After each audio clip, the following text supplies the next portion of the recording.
इस युग में महान साधना है नाम, नाम का जप, नाम का कीर्तन।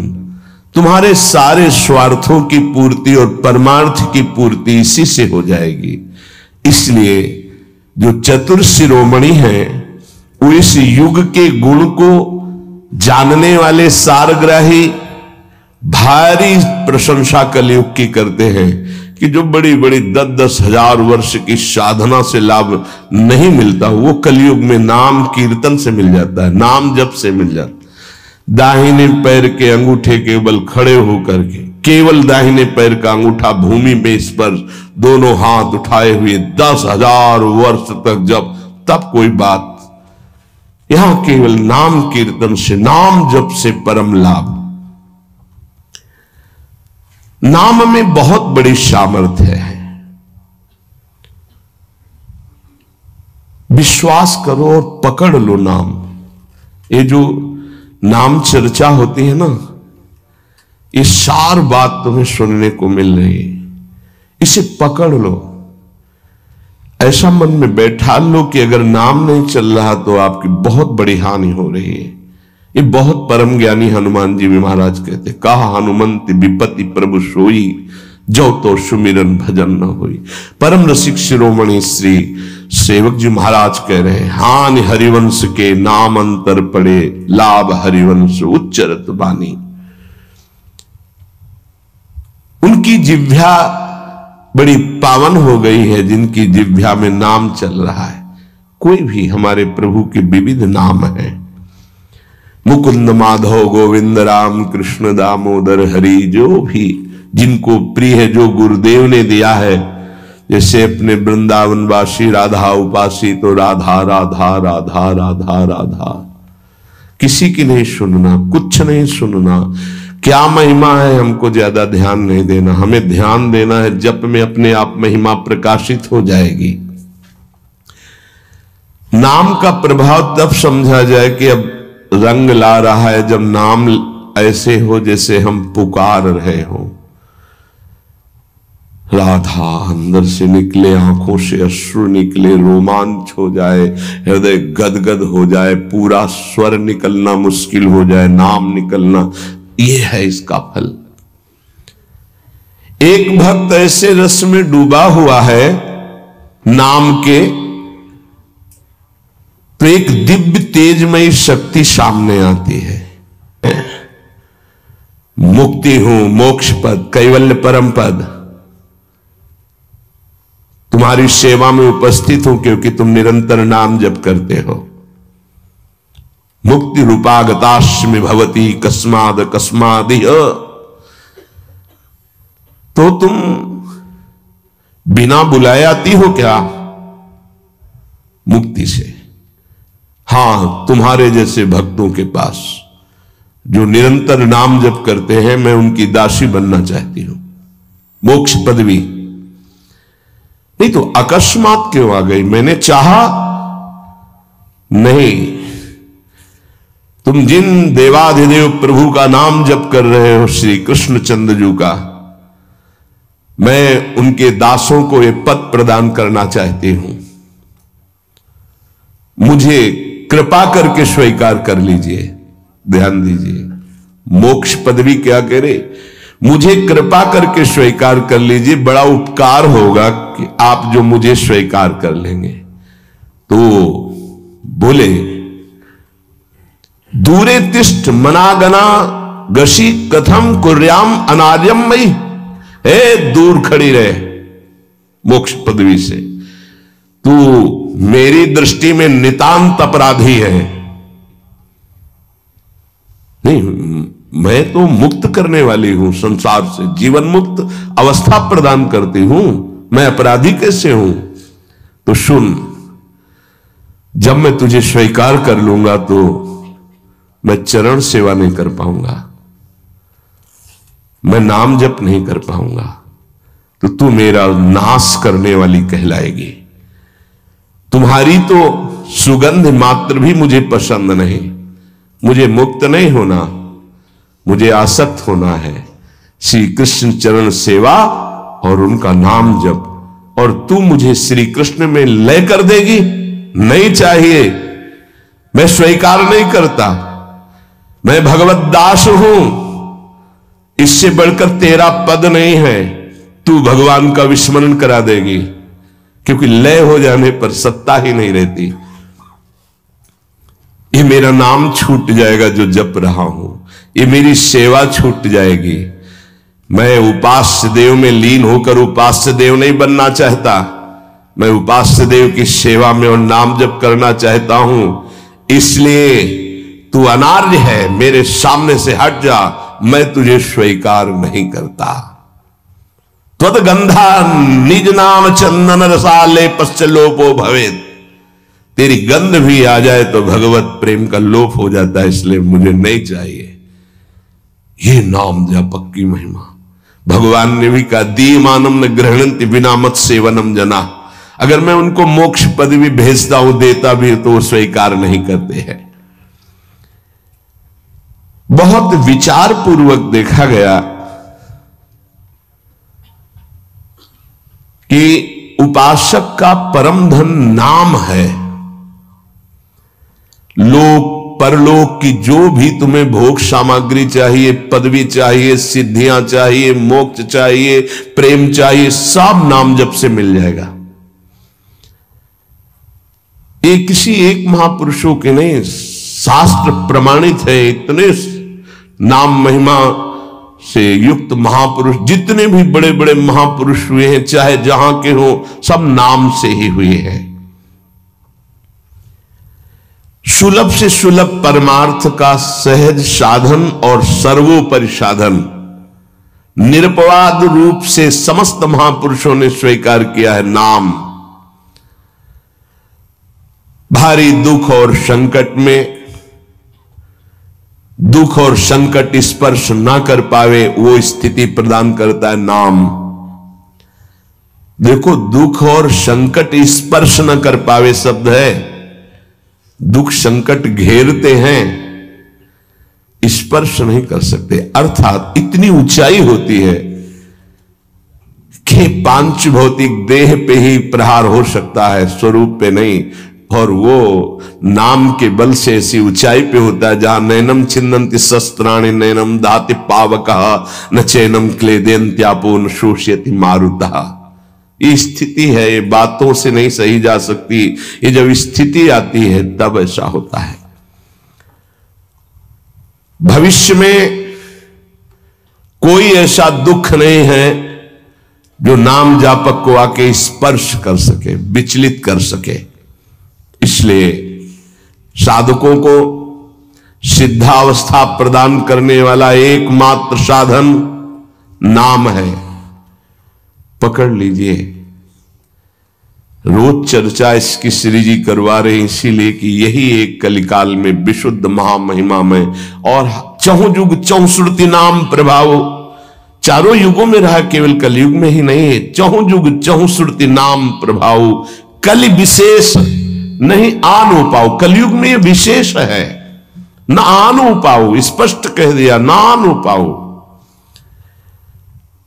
साधकों को बहुत ध्यान से सुनना है, बड़े महापुरुषों की बातें हैं। सिद्धावस्था की प्राप्ति इसी से होती, भजन से। भजन नसेनी प्रेम की। साधकों को सिद्धावस्था नाम से प्राप्त होती है। सिद्धों की सिद्धि की रक्षा नाम से होती, इसीलिए सनकादि हर समय हरिश शरणम हरिश शरणम। लोक संग्रह के लिए, संसारी धर्म अर्थ काम की पूर्ति के लिए, या मोक्ष के लिए, या प्रेम के लिए, कोई भी हो, कहीं भी हो, नाम जप के लिए कोई ऐसा नहीं कि आप वहां नहीं जप सकते। जैसे कुछ बच्चे स्कूल के आए थे, उन्होंने कहा अध्यात्म को और विद्यार्थी जीवन को कैसे समावेश किया जाए। तो हमने कहा जो व्यर्थ समय आप व्यतीत करते हैं उसको भजन में लगा दीजिए। 30-40 मिनट तो कुल्ला करना, शौच जाना, स्नान करना, इसमें तो लगता ही है। अगर पूरी नियमावली से करे तो 30 मिनट 40 मिनट लगता है। उस 30-40 मिनट में हम एक क्षण भी नाम नहीं भूलेंगे, क्योंकि उस समय किसी से कोई मतलब नहीं, एकांत सेवन बाथरूम में, बड़ा बढ़िया समय।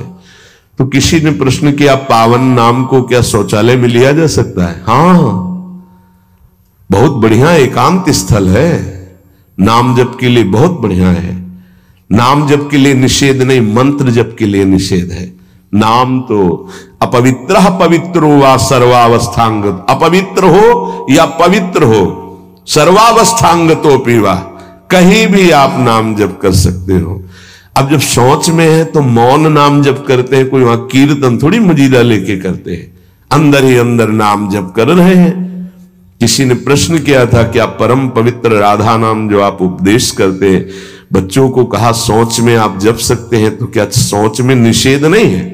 निषेध नहीं है, नहीं है, बिल्कुल नहीं, तुम नहीं जानते हो। निषेध है मंत्र, नाम निषेध नहीं है। अगर नाम निषेध हो जाएगा और शौच में दिल फेल हो जाए तो गई ना जीवन की बाजी, नहीं नहीं, रह नहीं सकते। और एक स्थिति आती है, आपको बतावे, जहां मंत्र भी अखंड चलता है। इसका हमें शास्त्रों में जो प्रमाण मिला, तो सदैव यही मिला कि मंत्र को अपवित्र स्थिति में कभी उच्चारण नहीं करना चाहिए। पर एक हमको जब स्वाध्याय में ये पहली बार हमें मिला, तंत्र सार नामक ग्रंथ है, उसमें मिला कि यदि साधक की ऐसी परिपक्व अवस्था हो गई है कि मंत्र रुकता ही नहीं है, बहुत वर्षों से अभ्यास हो गया मंत्र का, मंत्राकार वृत्ति है, अब वो शौच में बैठा है, वो जप नहीं रहा, उसकी वृत्ति ही मंत्राकार है। मन शैवम सदाभ्यसेत, उसने मन से सदाभ्यास किया है, अब मन मंत्रमय हो गया है, शरीर से शौच हो रही, वो मन मंत्राकार है।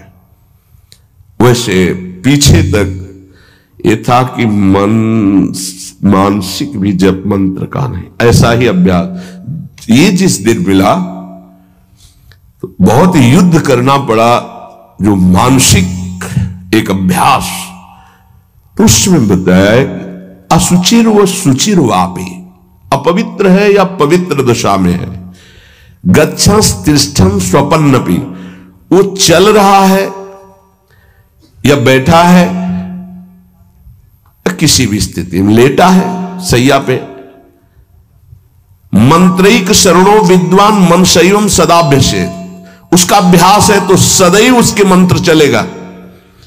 न दोषो मानसे जापे, वो जब कर नहीं रहा, स्थिति उसकी है मंत्राकार, सर्वदेशे पि सर्वदा, तो बोले जपनिष्ठो द्विजश्रेष्ठो खिल यज्ञ फलम लभेत, वो महान जप यज्ञ का अखिल फल प्राप्त कर चुका है। अवधूत स्थिति, ये हमें अभी तक नहीं मिला था, पूरा जीवन हो गया। जहां जहां निष्कर्ष निकला है तो ये निकला है मंत्र पवित्र अवस्था। तो साधक मनमानी न करे, ये उन सिद्धों की बात है जिनकी मंत्राकार वृत्ति हो गई है, अब मन मंत्रमय हो चुका है, अब वो जप नहीं रहे, अब वो मंत्र मनमय है, ध्यान में बसा हुआ। कैसे छूटे वो? सदाभ्यास, वो सदाभ्यास किया, सैया में बैठा, चल फिर रहा जैसे। अब असुचिर सुचिर हुआ, अब खत्म उसका खेल। लेकिन ये आखिरी स्थिति है, प्रारंभ में सावधान रहकर नाम कहीं जप सकते। देखो इसमें तो मंत्र के लिए भी कह दिया, स्थिति है ये स्थिति। जैसे भगवान ऋषभदेव शौच किए हुए उसी में लौट रहे हैं, भागवत में पढ़ के देखना, शौच में शौच किए हुए हैं। परमहंस संहिता श्रीमद् भागवत है, और वो स्वयं दर्शा रहे हैं अवधूत महापुरुषों की स्थिति, तो शौच में लौट रहे परमानंद निमग्न भगवत स्वरूप में स्थित। नाम जप के लिए तो बिल्कुल खुला छूट है, कहीं भी आप जप सकते हैं। उपासक इसमें ना ध्यान दे करके, देश का बंधन है, ना समय का बंधन है, ना स्थान का बंधन है, ना अवस्था का बंधन है, ना परिस्थिति का। हर अवस्था में, हर परिस्थिति में, हर देश में, हर जगह में, हर समय में आप नाम जप कर सकते हैं, कोई संशय नहीं। सबसे महान भाग्यशाली उपासक जो नाम को पकड़ ले। वैसे तो किसी भी रूप में नाम जप करो, पर नाम व्यर्थ नहीं जाता। पहले नाम जप करोगे तो उसका प्रभाव होगा गुरु की प्राप्ति। किसी महान योग्य नाम जापक गुरुदेव के द्वारा जब नाम प्रदान किया जाता है तो बहुत कृपा करके वो शीघ्र ही बसने लगता है मन में, हमारी बुद्धि में, हमारी जिह्वा में, हमारी कंठ में, हमारी परावाणी में। परापश्यंती मध्यमा वैखरी, चारों वाणियों में गुरु प्रताप से नाम जागृत हो जाता है। वैसे तो कैसे भी नाम जप करो मंगल होगा, नाम जप का फल होगा, गुरुदेव की प्राप्ति हो। गुरुदेव से जो नाम मिलेगा बोले बहुत ही महामहिम और शीघ्र ऊंचाई पर पहुंचाना। प्रायः हर महापुरुषों के वचनों में गुरुदेव के द्वारा नाम ग्रहण करने की बात आई है। इसलिए अध्यात्म मार्ग में गुरुवाणी, संप्रदाय, उपासना की परंपरा, इसका बहुत बड़ा महत्व है। अधिकारी गुरु जब प्राप्त हो जाता है और नामोपदेश करता है तो उसके साथ उसकी नाम की जपी हुई शक्ति भी जाती है। जो गुरुदेव जीवन भर नाम जप कर रहे हैं वो बोले कि आप अमुक नाम जप करो, तो नाम ही केवल नहीं गया, नाम जप की शक्ति उस शिष्य के पास गई और उसकी रुचि बढ़ गई उस नाम में। नाम के साथ गुरु की शक्ति जाती है। अधिकारी गुरु केवल नामोपदेश नहीं करता, नाम के साथ शक्तिपात करता है, शक्ति प्रदान करता है। इसका फल यह होता है कि साधक अनादिकाल के पाप अनावरण, जो पाप है उनसे अनावरण होने लगता है, हटने लगता है। ये कृपा केवल देखो, गुरु भी नहीं बनाया और दूर से नाम स्वीकार कर लिया, राधा राधा राधा, यूट्यूब से अनावरण होने लगा। मांस छोड़ दिया, मदिरा छोड़ दिया, गंदे आचरण छोड़ दिए, आगे बढ़ने लगे। 6 महीना साल भर के बाद दर्शन हुआ परस्पर और वो कह रहे 1 साल से सब छूट गया है और ऐसे ऐसे हमारा परमार्थ का साधन। विक्षेप देने वाली, आवरण देने वाली, मल वाली वृत्तियां सब दूर होने लगती हैं गुरु प्रसाद से। प्रभु का नाम उसके हृदय में जाकर प्रेम के अनुकूल, जैसे किसान अपनी खेती को जोत कर बीज बो करके फसल उगाता है, ऐसे गुरुदेव द्वारा नाम जब जाता है तो हृदय को निर्मल करता है, मल विक्षेप आवरण की शक्तियों को हटाता है और प्रेम के अनुकूल करता है।